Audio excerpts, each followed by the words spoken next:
Red Situation est une série qui est nourrie d'une fiction, un cinéma underground américain, dans lequel évoluent des personnages errants, dans lequel on sent la quête d'identité.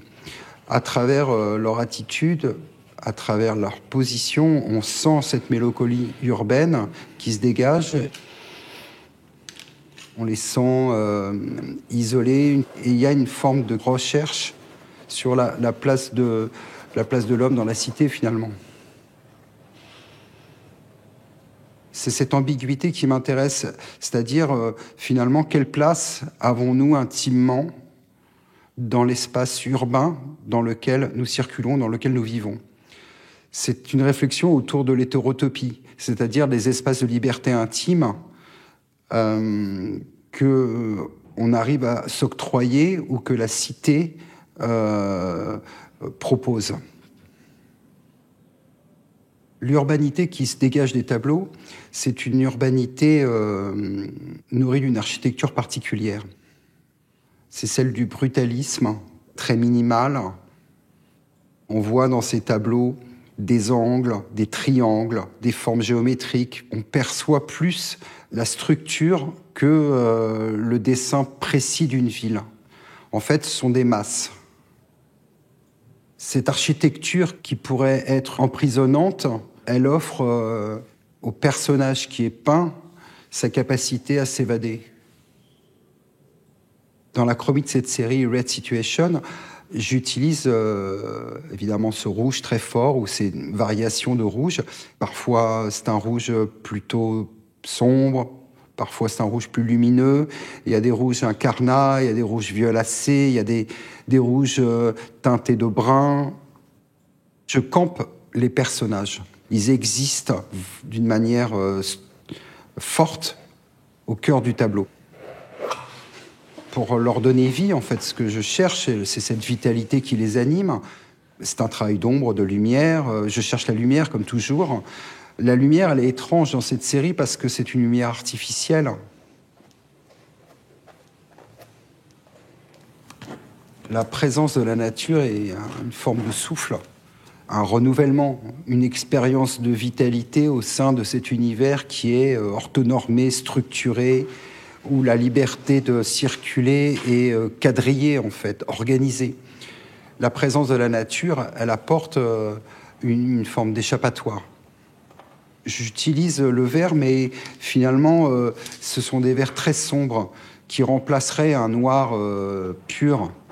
Et ça donne, par ce dialogue, en fait, de couleurs, une lumière particulière à cette série. C'est une expérience de la couleur plutôt que des sensations. J'ai souvent, dans d'autres séries, en particulier une série que j'ai intitulée Reborn Project, travaillé sur une thématique autour de la nature comme puissance de transformation, puissance de vitalité, comme souffle de vie. Et peindre cet univers était pour moi très excitant, finalement, en tant qu'artiste, parce que donner vie à une branche, chercher à rendre la fluidité de l'eau, peindre la lumière sur la terre, c'est toute cette énergie de transformation qui se met en œuvre.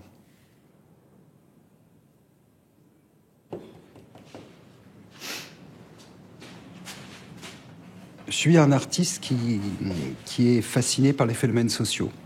J'ai besoin d'appréhender l'expérience collective sous différents axes. Je crois que c'est une nature profonde chez moi, c'est quelque chose qui est très ancré. Je questionne comment intimement on arrive à se relier au collectif. Ce qui est étrange quand on peint une foule, c'est que d'abord c'est l'informe. La foule, c'est quelque chose qui gomme finalement l'individualité, même si dans ce tableau, on retrouve des personnalités, on retrouve des attitudes très individuelles. Mais c'est d'abord l'informe qui prime. Et finalement, cette foule, elle est réunie sous un ciel qui est un ciel commun. À quel moment cette foule prend en main un destin collectif ? À quel moment cette foule devient peuple? À quel moment cette foule devient humanité? Qu'est-ce qui nous relie? Pourquoi on fait corps? Comment cette foule s'humanise? Il y a une dimension aussi mythologique qui nourrit mon travail depuis longtemps. Il y a quelque chose qui évoque une humanité de tout temps ou d'un devenir futur ou quelque chose qui vient de très loin sans pour autant poser une histoire particulière, mais une histoire humaine qui ressurgit depuis la nuit des temps en quelque sorte. Odyssée est une série nourrie d'expériences de terrain sur la question de l'exil, où j'ai dû aller dans un certain nombre de camps de réfugiés en France, en Grèce, pour produire une peinture d'histoire, une peinture qui évoque l'histoire contemporaine de l'exil, mais aussi l'histoire de l'humanité. Je pense que le phénomène migratoire est le phénomène le plus important du XXIe siècle. À travers Odyssée, je cherche à réinventer le regard que l'on porte sur les idées, sur les gens, sur les exilés, sur le monde humanitaire tel qu'il est conçu et relaté quotidiennement. Je crois que je tente de laisser quelque chose, une forme d'héritage artistique au plus grand nombre.